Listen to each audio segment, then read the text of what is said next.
So I began by doing the refuge in bodhicitta.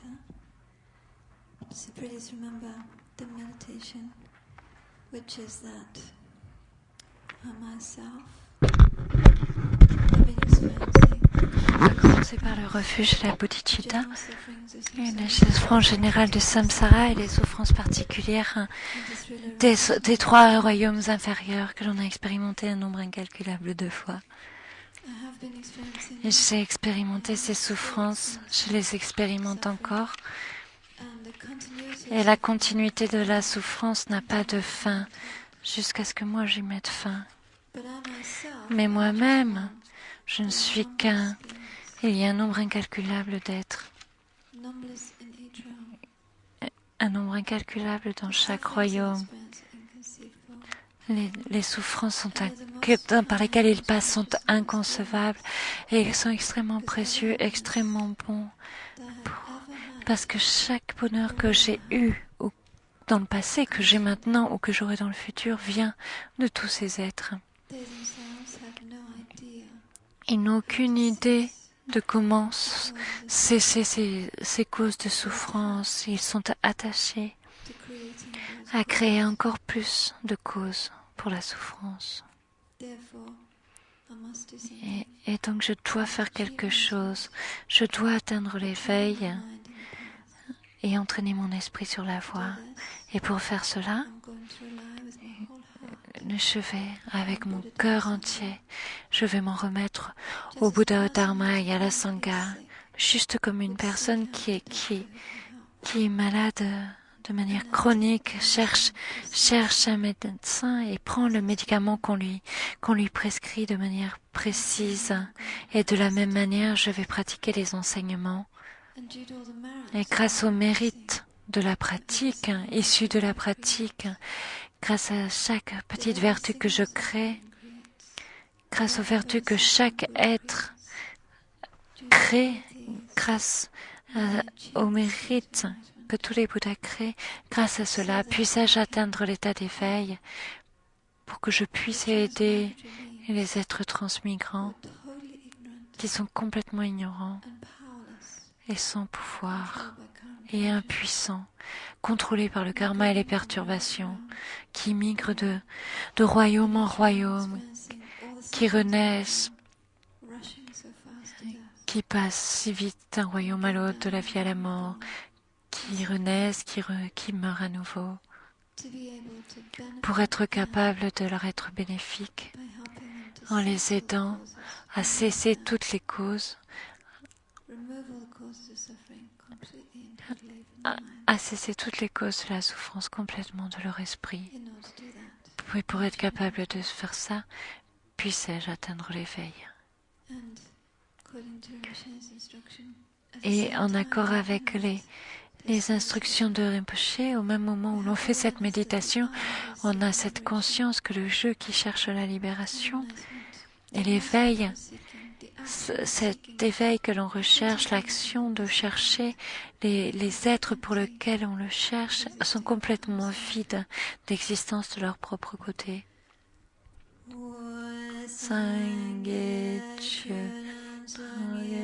Namla Changchu Patu Dagni Kyap Suchi Daki Jinso Ki Peso Namki Jola Penchi Sangye Tukpa Sha Nangye Chodan Saki Chok Namla Changchu Patu Dagni Kyap Suchi Daki Jinso Ki Peso Namki Jola Penche Sangye Drukpa Shom Sangye Chudon Soki Chok Namla Changchu Patu Dagni Kyap Suchi Daki Jin Sogye Peso Namki Jola Penche Sangye Drukpa Shom.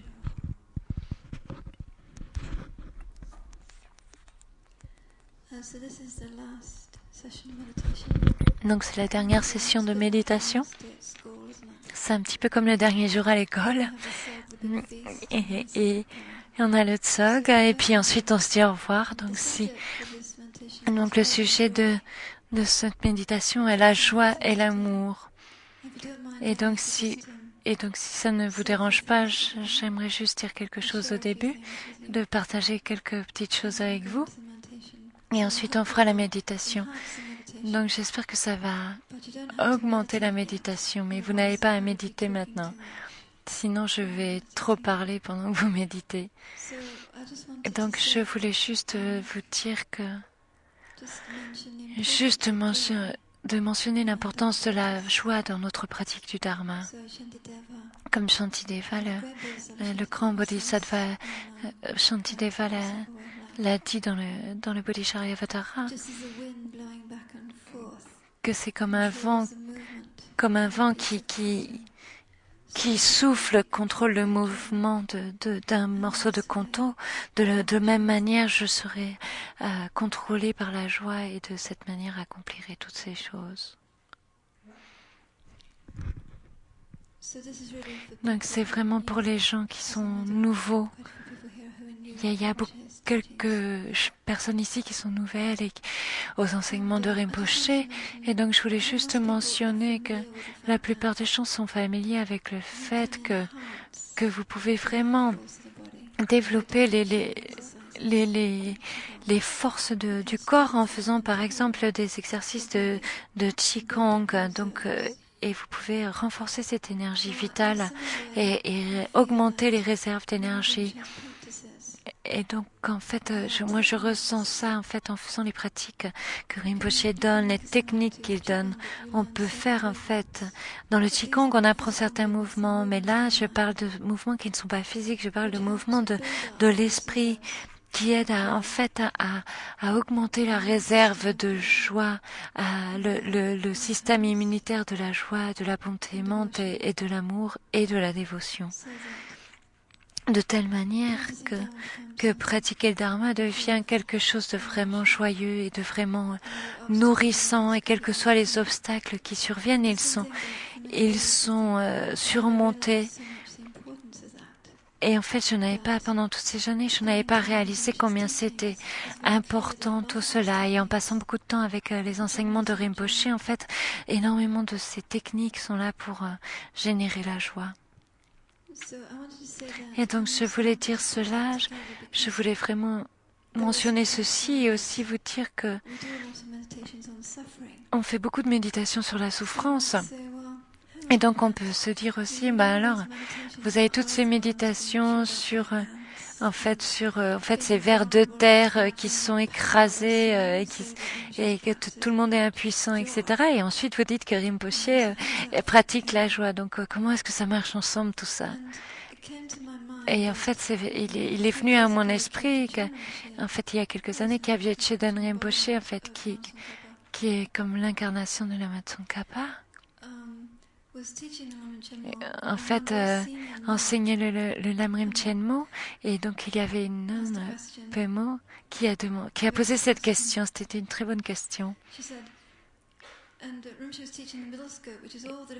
Et donc Rinpoche, en fait, parlait que des souffrances, en fait. Les souffrances. C'était ça, les enseignements. Et elle a levé la main, elle a dit, si on passe tout ce temps à penser à la souffrance, comment est-ce qu'on ne va pas être déprimé? Et Chöden Rinpoche a répondu, donc, je ne sais pas si vous le savez, enfin si vous le connaissez, vous savez, il est immuable, en fait, comme un torché humain, en fait. Et il l'a regardé et il a dit, parce qu'on a une solution. Et donc la question ici, en fait, c'est que la libération, c'est une solution, mais en fait, on a la meilleure solution parce qu'en fait, on sait que l'on peut faire quelque chose, pas juste pour nous-mêmes, mais pour tous ces êtres qui sont en nombre incroyable. On peut faire quelque chose, c'est la bodhicitta. Et c'est pour cela que... Et donc Rinpoche, en fait, a fait un commentaire à Singapour, en fait, quand il a enseigné l'attitude des bodhisattvas, dont j'ai parlé ce matin, en fait.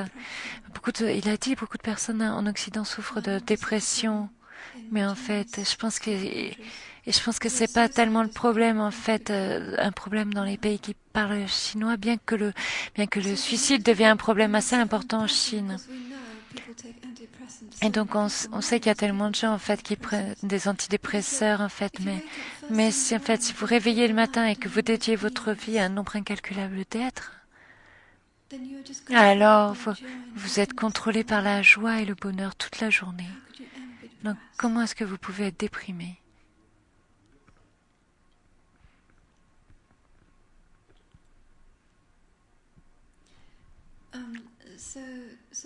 Et donc ça c'était et l'autre chose que je voulais mentionner c'était que donc le fait de vivre dans un endroit très très spécial en fait. Donc je vis dans cet endroit très spécial donc où il y a beaucoup de pratiquants et de grands lamas au Colorado. Et récemment en fait le Yangtze de Dilgoken Rinpoche est venu. Et donc en fait il est venu là pour rester pendant un petit moment. Et donc il est regardé comme une émanation de Padmasambhava en fait, et un des plus grands enseignants, la réincarnation d'un des plus grands enseignants de la ligne Enigma. Et donc en fait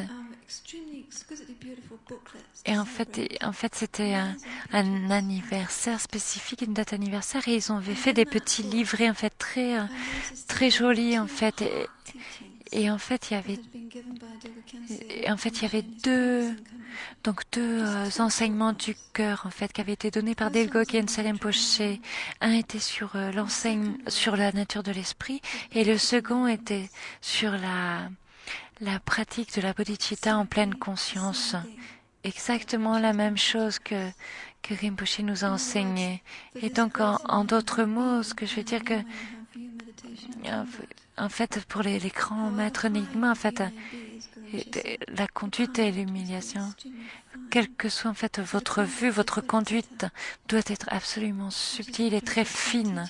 Et donc la conduite ici, c'est la bodhicitta en fait, avec chaque action que nous faisons, qui doivent être pour les autres. Et en même temps, quand donc ce Yangtze, cette réincarnation de Dilgo Rinpoche est venue, un autre très grand lama de Nyingma Kagyu en fait enseignait en fait les 6 semaines sur le Dzogchen pour une retraite de préliminaire de Dzogchen au même endroit. Et j'étais là, mais je n'étais pas là, mais j'ai entendu. Mais en tout cas, qu'il a fait les louanges de la Masopa Rinpoche devant tous les étudiants. Et il avait rencontré la Masopa Rinpoche en fait quelque temps, il avait rencontré, passé un petit peu de temps avec lui, et il a dit en fait, si Rinpoche en fait s'assoit dans un restaurant et passe tellement de temps, en fait, que n'importe quelle personne qui est dans ce restaurant, qui viendra dans ce restaurant, qui a été dans ce restaurant, en fait, sera libre de la souffrance, en fait. N'importe quelle personne, en fait, qui s'assera à la même place, à la même table, qui utilisera son assiette, en fait, sera libre de la souffrance. Par exemple, la Masopa Rinpoche, en fait, avant qu'il ne monte un escalier, en fait, il prie pour que chaque personne qui voit ces escaliers, monte sur ces escaliers, soit libérée de toutes les souffrances et de ses causes et atteigne l'éveil. Et bien sûr, nous savons que c'est vrai, tout cela, que c'est la manière dont Rinpoche dédie sa vie. Et donc le sujet ici, c'est la joie et la grande joie. En fait, quelle plus grande joie il peut y avoir que dans cette vie nous ayons été capables de rencontrer ces maîtres.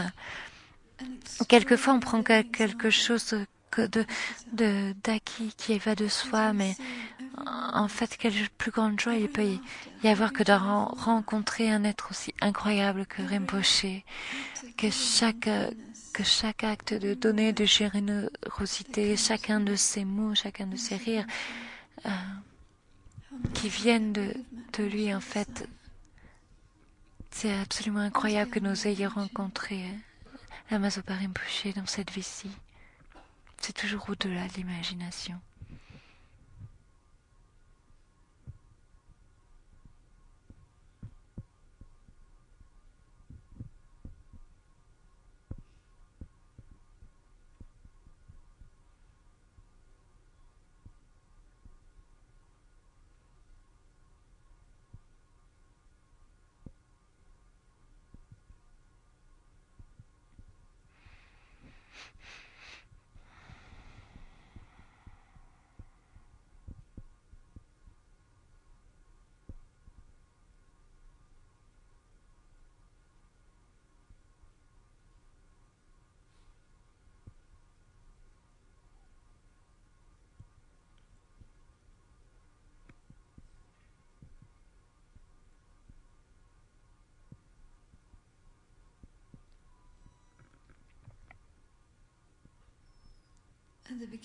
Et au début de ces enseignements l'année dernière, en fait, les premiers mots que Rinpoche nous a dit étaient nos vies sont extrêmement chanceuses comparées à d'autres. Et je voudrais dire, en fait, nos vies ont été extrêmement chanceuses.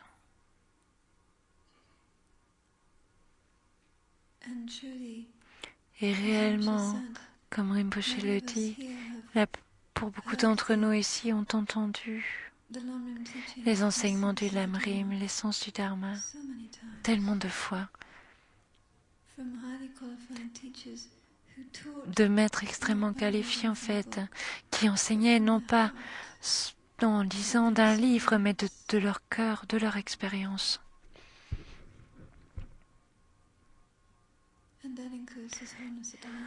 Et évidemment, Sa Sainteté le Dalai Lama, cela inclut Sa Sainteté le Dalai Lama, l'incarnation même de Chenrezig, qui prend la forme d'un maître parfaitement qualifié, d'un bhikshu. Et comme Rinpoche le dit, c'est inexprimable. C'est la chose la plus incroyablement chanceuse qui puisse nous arriver dans cette vie, de recevoir des enseignements de cet être absolument incroyable et de sa sainteté.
Et maintenant, Rinpoche s'est assis sur ce trône il y a peut-être une semaine, et il a donné les enseignements les plus extraordinaires, où il nous a remerciés pour l'aider, de l'avoir aidé.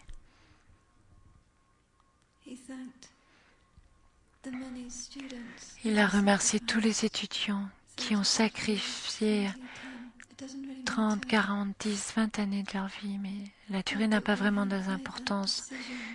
Mais on a pris cette décision pour aider dans cette vision incroyable d'amener les précieux enseignements du Bouddha, qui est comme une lumière pour ce monde, pour éclairer ceux qui ont toujours été dans l'obscurité. Et donc, de toutes les manières dont nous avons fait ça, ressentez de la joie dans votre cœur. C'est absolument incroyable que l'on ait cette opportunité. C'est inexprimable. Absolument incroyable.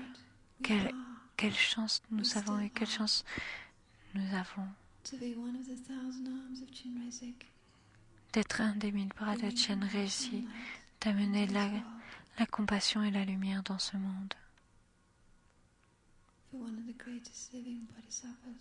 Pour un des plus grands bodhisattvas vivants.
Combien c'est incroyable d'avoir été ici, d'avoir reçu ces enseignements. Et chaque enseignement que l'on entend quand on pratique nous rapproche de l'éveil. C'est absolument incroyable d'être capable de pratiquer le Dharma, d'être capable de voir des exemples comme celui que nous avons vu pendant ces 2 semaines, d'occidentaux qui étudient et qui ont une connaissance incroyable du Dharma, qui ont médité et qui ont une incroyable profondeur du Dharma. Combien c'est incroyable, combien c'est fortuné, chanceux.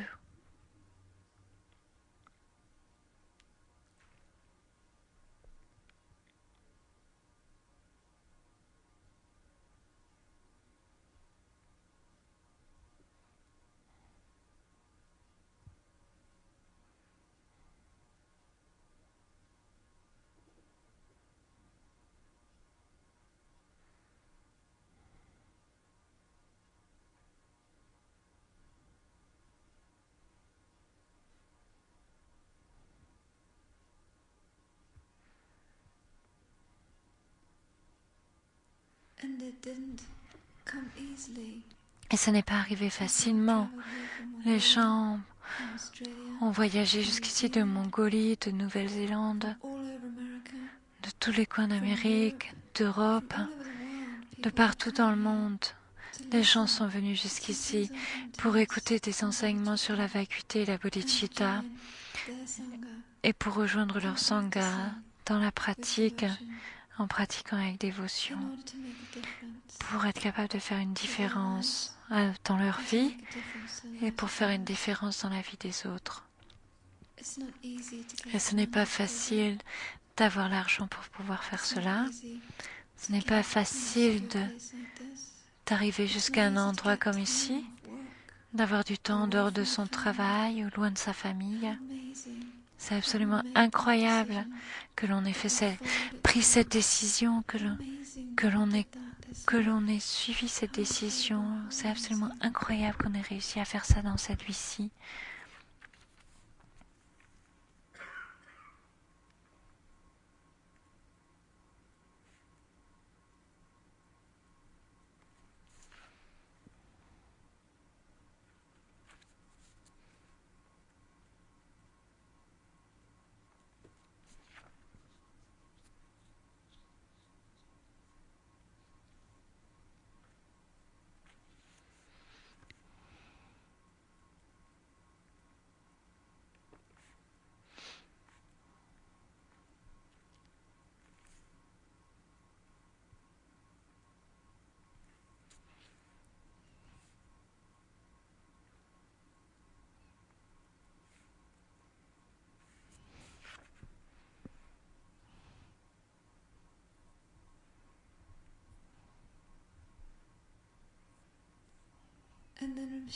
Et ensuite, Rinpoche est parti. Et on aurait pu simplement faire nos valises et partir, mais en fait il nous a demandé de rester, que nous fassions une retraite pour 2 jours tous ensemble. Et quand le maître n'est pas là physiquement, cela doit venir de notre cœur. Et on s'est assis ensemble et on a partagé. C'est exactement ce que Rinpoche voulait. Et c'est incroyable que nous ayons pu faire cela. C'est absolument incroyable. Et dans le fait de faire cela, on apprend à se connaître mieux et de voir les qualités incroyables qu'il y ait dans chaque une des personnes de ce royaume.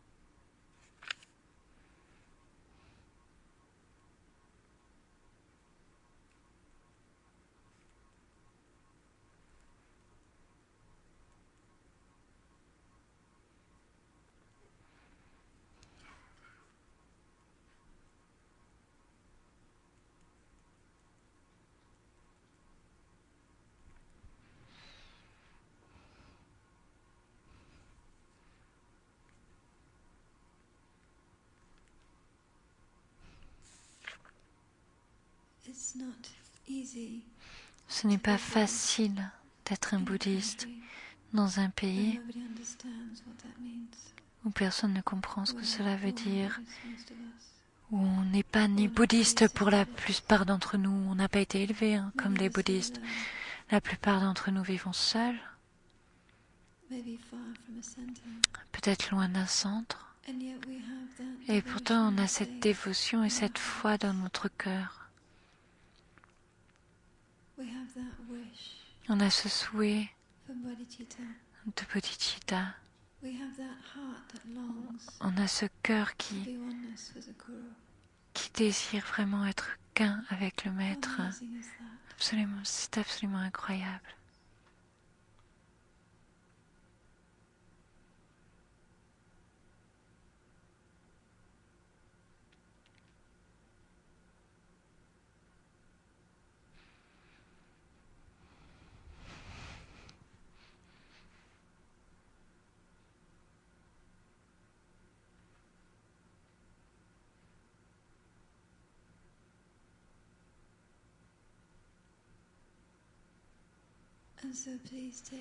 Mais si vous prenez juste quelques minutes pour vous réjouir du fond de votre cœur, pour chaque pratique que vous avez fait,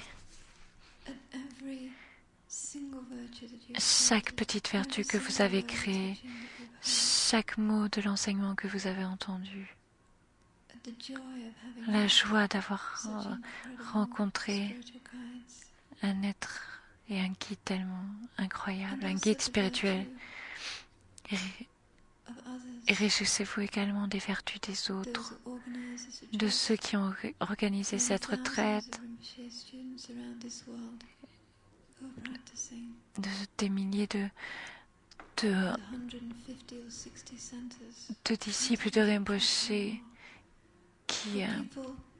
qui pratiquent à travers le monde, des 150 centres dans le monde où les gens travaillent toute la journée, ont une famille et puis passent énormément de temps, ou tout leur temps et tout leur argent pour s'occuper d'un groupe d'études, pour qu'il y ait cette petite flamme de Dharma dans leur pays, dans leur ville, pour que cela devienne de plus en plus fort et pour que cela grandisse encore et encore et pour que cela illumine le cœur et l'esprit de ceux qui sont autour d'eux.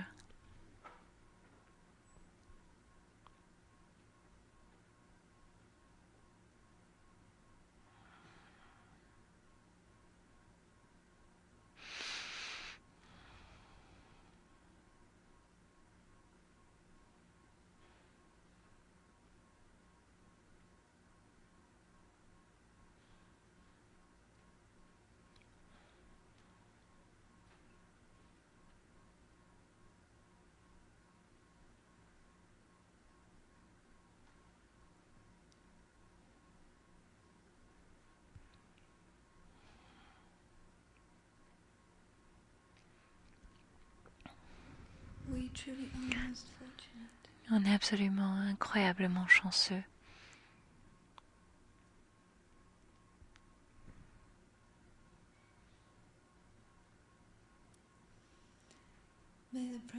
Puisse l'esprit précieux de Bodhicitta, ce qui n'est pas encore né, naître là où il n'est pas né,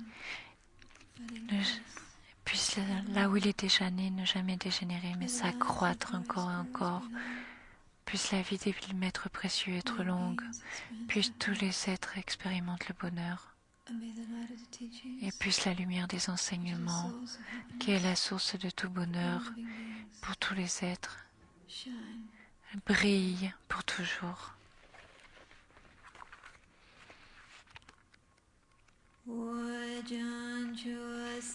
Shorinpoche ma kepana ke gyushi kepanya bame payon gone gondu melwasho.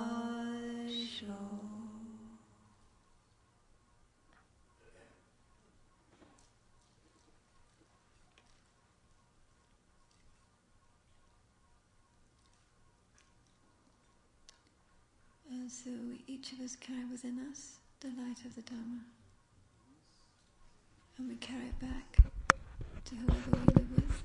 Et nous emportons avec nous, n'importe où nous allons, n'importe quel centre, n'importe quelle vie, nous emmenons le Dharma. And the next session is 4 o'clock. Et une prochaine session à 4 heures. And please keep silence.